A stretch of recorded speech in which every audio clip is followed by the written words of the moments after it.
पण तुम्ही म्हणताय तुमच्या इच्छाशक्तीबद्दल आम्हाला खात्री आहे. तुमच्या कामाचा झपाटाही आम्ही बघितलेला आहे गेल्या 10-12 वर्षात. पण शेवटी घोडं येऊन अडतं ते निधीवर. आणि सध्या म्हणजे तुमचं त्याबद्दल प्रामाणिकपणाबद्दल कौतुक केलं पाहिजे. तुम्ही अधिवेशनाच्या पूर्वसंध्येला पत्रकार परिषदेत प्रांजळपणे कबूल केलंत की राज्य दिवाळखोरीकडे नाही आहे, पण आर्थिक अडचणी जरूर आहेत. आर्थिक अडचणी असताना या सगळ्या गोष्टी, हे सगळे प्लान्स कसे एक्झिक्यूट केले जाणार? यातल्या दोन गोष्टी आहेत. पहिल्यांदा तर महाराष्ट्र एक खूप पॉवरफुल अशा प्रकारचं राज्य आहे. आजही देशामध्ये सर्वाधिक GST आपण कलेक्ट करतो. सर्वात जास्त GST हा महाराष्ट्र कलेक्ट करतो. FDI मध्ये आपण नंबर 1 आहोत, स्टार्टअपमध्ये आपण नंबर 1 आहोत, गुंतवणुकीमध्ये आपण नंबर 1 आहोत, एक्सपोर्टमध्ये आपण नंबर 1 आहोत. त्यामुळे अर्थव्यवस्था महाराष्ट्राची तशी तुलनेनं चांगली आहे. आता आपण जर अर्थव्यवस्थेच्या निकषांचा विचार केला तर दोन निकष महत्त्वाचे आहेत. पहिला निकष आहे की जे तुमचं फिस्कल डेफिसिट आहे हे 3% आत पाहिजे.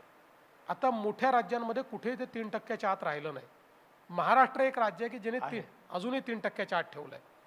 दुसरं, तुमचा डेट GDP रेशिओ हा 25% वर गेला तर तुम्ही दिवाळखोरीकडे जाता. महाराष्ट्राने कायम तो 17-18% ठेवला आहे. अजूनही तो 17-18% आहे. म्हणजे आपल्या GDPच्या तुलनेत आपलं जे काही कर्ज आहे हे 17-18% आहे आजही.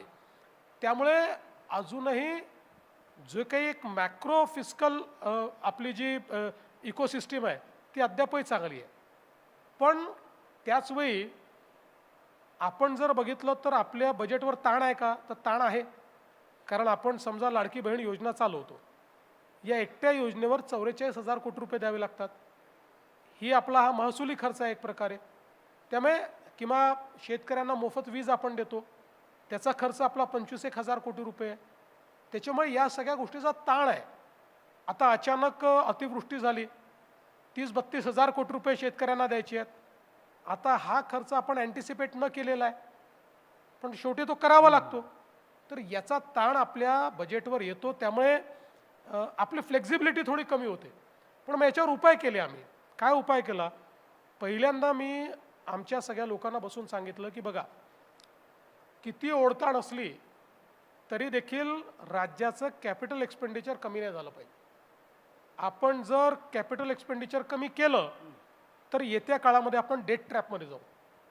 आणि म्हणून एक अर्थव्यवस्थेचं जी काही त्याची वाढ आहे, ही वाढ सस्टेन करण्याकरता दरवर्षी कॅपिटल गुंतवणूक किती केली पाहिजे याचं रिव्हर्स वर्किंग करायला लावलं. आणि मग तेवढ्या गुंतवणुकीकरता पैसा कुठनं येईल याचं कॅल्क्युलेशन आम्ही केलं. मग अतिशय इनोव्हेटिव्ह अशा प्रकारचे अनेक गोष्टी आम्ही आणल्या की ज्यातनं आपल्याला बजेटवर ताण न येता आपल्याला हा पैसा कसा उभा करता येईल, त्याचा परतावा कसा करता येईल, अशा पद्धतीचे अनेक आपण उपाययोजना केल्यात. आणि म्हणूनच आज तुम्ही बघा, महाराष्ट्रामध्ये 10 लाख कोटी रुपयाचे प्रोजेक्ट चालले आहेत. 10 लाख कोटी. आज देशामध्ये एकही राज्य नाही, इतर कुठलंही राज्य तुम्ही पकडलं तर 5 लाख कोटीच्यावर कोणी नाही. महाराष्ट्र 10 लाख कोटी रुपयाचे पायाभूत सेवा सुविधांचे प्रोजेक्ट करतोय.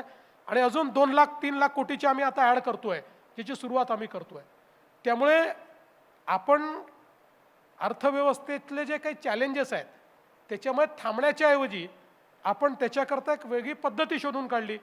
आपण मग काही BOTचे नवीन प्रयोग केले, काही हायब्रिड ॲन्युटीचे प्रयोग केले, काही ठिकाणी आपण VGFचे प्रयोग केले. अशा वेगवेगळ्या प्रयोगातनं काही ठिकाणी लँड मॉनिटायझेशन आपण केलं. आता काहीतरी वित्त खातं सगळ्या रेव्हेन्यू जनरेशन करणाऱ्या विभागांची एकत्रित बैठक घेऊन रेव्हेन्यू जनरेशनचा अशा अनेक गोष्टी आपण करतो. त्यामुळे माझा सांगायचा उद्देश आहे की अनस्टॉपेबल महाराष्ट्रामध्ये आर्थिक अडचण आहे म्हणून महाराष्ट्र थांबला नाही आणि तो थांबणारही नाही. नवनवीन प्रोजेक्ट जे हातामध्ये घेतले आहेत, आता जसं शक्तिपीठचा जो महामार्ग आहे जवळपास 90,000 ते 1 लाख कोटीचा जाईल. आम्ही थांबणार नाही आहे.